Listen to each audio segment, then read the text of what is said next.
శ్రీమాత్రే నమ. జయ గురు దత్తాత్రేయ నమ.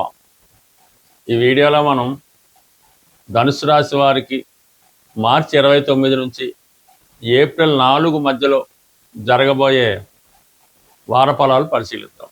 ప్రధానంగా ధనుసు రాశి వారికి గురువు సప్తమ స్థానంలో పునర్వసు నక్షత్రం మీద సంచారం వల్ల రాశి మీద దృష్టి పెట్టడం, సంపూర్ణంగా గురువు తన సొంత నక్షత్రం మీద ఉన్నప్పుడు తన ఫలితాలు మాత్రం ఇవ్వడం, తను ఏ భావంలో ఉన్నాడో ఆ భావ ఫలితాలు, గురువు ఏ భావాలకి ఏ రాశులకి ప్రాతినిధ్యం వహిస్తాడో ఆ భావ ఫలితాలు ఇవ్వడం జరుగుతూ ఉంటుంది.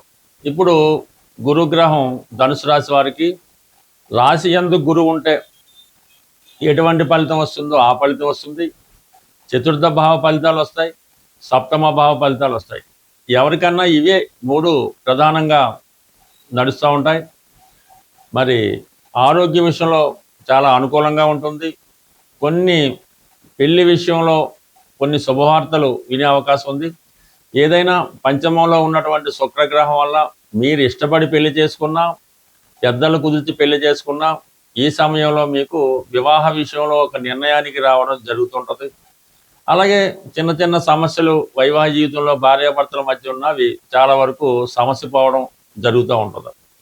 అలాగే పెళ్ళి మీరు చేసుకున్నా, పెద్దవారు చేసుకున్నా అది కేవలం పెద్దల అంగీకారంతో మాత్రమే జరిగే అవకాశం ఉంది. అలాగే ఎవరో ఒకరు మీకు వారి యొక్క నిర్ణయాన్ని తెలియజేస్తుంటారు. వివాహం చేసుకుందామనో, లేదంటే కలిసి ఏదన్నా సహజీవనం చేద్దామనో, కొంతకాలం పాటు కలిసి జీవిద్దామనో, ఇటువంటి ఆఫర్స్ ఈ ధనుసు రాశి వారికి రావడం జరుగుతూ ఉంటుంది. అంటే ప్రధానంగా శుక్రుడు 5వ స్థానంలో ఉన్నప్పుడు మీరు కూడా ఇతరుల మీద వ్యామోహాన్ని, ఇష్టాన్ని పెంచుకోవడం జరుగుతూ ఉంటుంది. అది ఎటువంటి సందర్భంలో కూడా దానికి వయసుతో కూడా పెద్దగా ఏమీ సంబంధం ఉండదు. మీ వయసుతో సంబంధం ఉండదు, అవతల వారి వయసుతో కూడా సంబంధం లేకుండా ఏదో ఒక ఆత్మీయత, ఒక ఇష్టం, ఒక గౌరవం ఎదుటి వారి మీద ఏర్పడటం వల్ల వారితో కలిసి జీవితం పంచుకుంటే బాగుంటుందనే ఆలోచన మీకు రావడం జరుగుతుంటుంది. అయితే ఇప్పుడు మీకు అది ఆలోచన మాత్రంగానే ఉంటుంది తప్ప దాన్ని ఎట్టి పరిస్థితుల్లో కూడా అమలయ్యే అవకాశం ఉండదు. మరి సాధారణంగా ఇటువంటి పరిచయాలు, స్నేహాలు, బంధుత్వాలు అనెతికలుగా ఉండాలంటే మాత్రం భాగ్యస్థానంలో పాపగ్రహాలు ఉన్నప్పుడు ఇటువంటివి చేస్తూ ఉంటారు. భాగ్యస్థానం అనుకూలంగా ఉండి గురువు ఎటువంటి పాపగ్రహాలతో కలగకుండా ఉన్నప్పుడు జాతకుడు నిజాయితీగా, స్వచ్ఛంగా ఉండడం జరుగుతుంది. మనసులో అనుకోవడం పెద్దగా తప్పు లేదు, కానీ ఈ విధమైనటువంటి పరిచయాలు లాంటివి కొంతవరకు ఈ సమయంలో మీకు కలిగే అవకాశం ఉంది. అది పవిత్రంగా ఉండే అవకాశం ఉంది. దానితో చతుర్థ స్థానంలో శని భగవానుడు, అర్ధాష్టమ శని ప్రభావం, చిన్న మిస్టేక్ కూడా పెద్ద పరిహారం చెల్లించవలసి ఉంటుంది. అలాగే మనసుకి కష్టం కలిగించే కొన్ని వార్తలు వింటూ ఉంటారు. మీరు మంచికి వెళ్ళినా కూడా చెడు ఎదురయ్యే అవకాశం ఉంటుంది. ఇక ప్రధానంగా మనకి భాగ్యాధిపతిగా ఉన్నటువంటి రవి చతుర్థ స్థాన సంచారం వల్ల స్థిరాస్తి సంబంధించిన విషయాల్లో కొన్ని మార్పులు రావడం జరుగుతూ ఉంటుంది. మీకు పెద్దవారి ద్వారా, తండ్రి గారి ద్వారా ఏదైనా స్థిరాస్తి సంక్రమించడం, వారి ద్వారా వచ్చినటువంటి ఆస్తి మీరు విక్రయించి కానీ, వేరొకరికి ఇచ్చి కానీ, వేరొక చోట స్థిరాస్తి కొనుక్కోవడం, ఇటువంటి స్థిరాస్తి సంబంధించిన మార్పులు కొన్ని రావడం జరుగుతుంది. ఇదే సమయంలో మీ కుటుంబంలో మీ తల్లిగారి ఆరోగ్యం కానీ, మీ కుటుంబంలో పెద్దవాళ్ళైనటువంటి స్త్రీల ఆరోగ్యం కానీ కొంత ఇబ్బంది పెట్టడం జరుగుతూ ఉంటుంది. మీరు ఒక విధంగా ప్రయత్నం చేస్తే వేరే ఒక విధంగా ఆ విషయాలు జరుగుతూ ఉంటాయి. మరి కుజుడు ఇదే వారంలో 2వ తారీఖున చతుర్థ భావంలో ప్రవేశించడం జరుగుతుంది. వ్యయాధిపతిగా చతుర్థంలోకి వచ్చినప్పుడు ఈ నెల 2వ తారీఖు తర్వాత వేరే ఇల్లు కొనడం కానీ, వేరే ఇంటికి మారడం కానీ, వేరే ప్రాంతానికి మైగ్రేట్ అవ్వడం కానీ, మొత్తం మీద స్థానచలనం అన్నది ఈ వారం చివరిలో ఈ రాశి వారికి చాలా వరకు కనబడుతుంది. బట్ ఏదైనా ఈ రాశివారు చాలా వరకు ఏ కార్యక్రమం చేసినా అవి మంచిగాను, నిజాయితీగాను, న్యాయసమ్మతంగా ఉండే అవకాశం ఉంటుంది. పర్టికులర్గా ఈ వారం మనం చేయవలసినటువంటి పరిహారం ఏంటంటే, ఇప్పుడు ఈ వార ప్రారంభంలో సూర్య భగవానుడు, శని భగవానుడు దగ్గరగా కలిసి సంచరించడం జరుగుతుంది. ఇంచుమించుగా దగ్గర డిగ్రీలో ఉండడం వల్ల మరి ఈ శని భగవానుడు కొంతవరకు కంబస్ట్ అవ్వడం జరుగుతూ ఉంటుంది, అస్తంగత్యం చెందడం జరుగుతూ ఉంటుంది. దానివల్ల ఈ ఉద్యోగస్తులకి చాలా ఇబ్బందులు కలుగుతుంటాయి. రవి కూడా శని భగవానుడితో కలిసి ఉండడం వలన తన యొక్క సంపూర్ణ ఫలితాలను ఇవ్వడం లేకపోతుంటాడు. అంటే ఇప్పుడు రవి యొక్క కుమారుడు శని అయినప్పుడు కూడా ఈ రెండు విభిన్న ధృవాలు కలిగినటువంటి గ్రహాలు అవటమాట. అంటే ఒకరికి ఒకరికి ఎట్టి పరిస్థితుల్లో కూడా సరైనటువంటి సమన్వయం కుదరదన్నమాట. అందువలన ఈ రెండు గ్రహాలు కలిసి ఏ రాశిలో ఉన్నా ఆ రాశి యొక్క కారకత్వాలు చాలా వరకు ఇబ్బంది పడుతూ ఉంటాయి.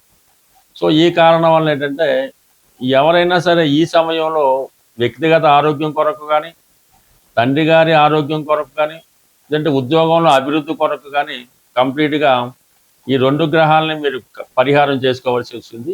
మనం నిరంతరం 100% పరిహారం చేసుకోవాల్సిన గ్రహం సూర్య భగవానుడు. అంటే సూర్యుడే మనకి వెలుగుని, జీవితాన్ని, ప్రాణాన్ని అన్నీ సమకూరుస్తూ ఉంటాడు.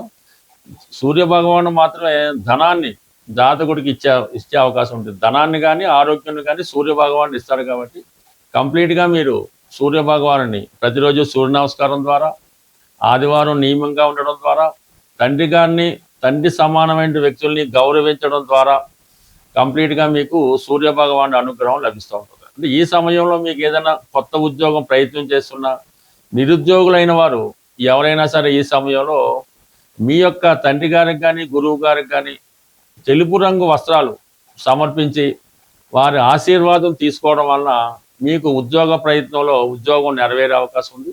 అలాగే ప్రస్తుతం మరి ఈ సమయంలో మీరు ఉద్యోగం కొరకు ఆశిస్తున్నటువంటి నిరుద్యోగులు ఎవరైనా ఉంటే మీరు శ్రీరాముల వారి పట్టాభిషేకం ఫోటో ఒకటి తీసుకొని ఆ పట్టాభిషేకం అన్నటువంటి ఫోటోకి మీకు సాధనతార రోజు కానీ, మీ నక్షత్రానికి సాధనతార రోజు కానీ, లేదంటే క్షేమతార రోజు, లేదంటే సంపత్తు తారాబలం చూసుకొని ఆ శ్రీరామ పట్టాభిషేకాన్ని రామరక్షా స్తోత్రం అన్నది పారాయణ చేసి రాముల వారికి, లక్ష్మణుల వారికి, భరత శత్రులు అందరికీ కూడా ఆలోచించుకొని ఒక చక్కని, అంటే మీరు ఏదైతే తింటారో అటువంటి భోజనాన్ని నైవేద్యంగా పెట్టవలసి ఉంటుంది.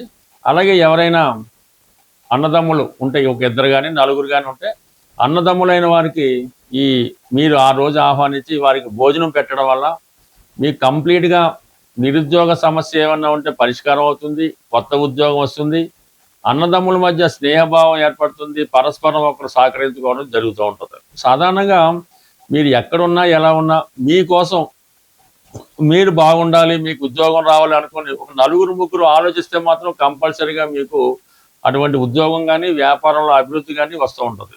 అదే కొంతమంది మీరు పాడైపోవాలి, నాశనం అయిపోవాలి కానీ ఏ ఒక్కరు కానీ, ఇద్దరు కానీ ఆ విధంగా కోరుకోవడం వల్ల కంప్లీట్గా మీరు ఎంత మంచి స్థితిలో ఉన్నా ఇలాగ నాశనం అవడం జరుగుతూ ఉంటుంది. కాబట్టి సాధారణంగా అటువంటి వారికి దృష్టిలో పడకుండా మంచి వారితో స్నేహం చేయడం వల్ల అన్నదమ్ముల మధ్య సఖ్యత ఏర్పడుతుంది, ఉద్యోగపరంగా అభివృద్ధి కలిగే అవకాశం ఉంది. ప్రేక్షకులకు విజ్ఞప్తి, ఈ వారం అంటే 29 మార్చి 2026 తేదీన ఆదివారం రోజు సుందరయ్య విజ్ఞాన కేంద్రం భాగ్యలింగంపల్లిలో ఒక జ్యోతిష్య మహాసభ మా ఆధ్వర్యంలో నిర్వహించడం జరుగుతుంది.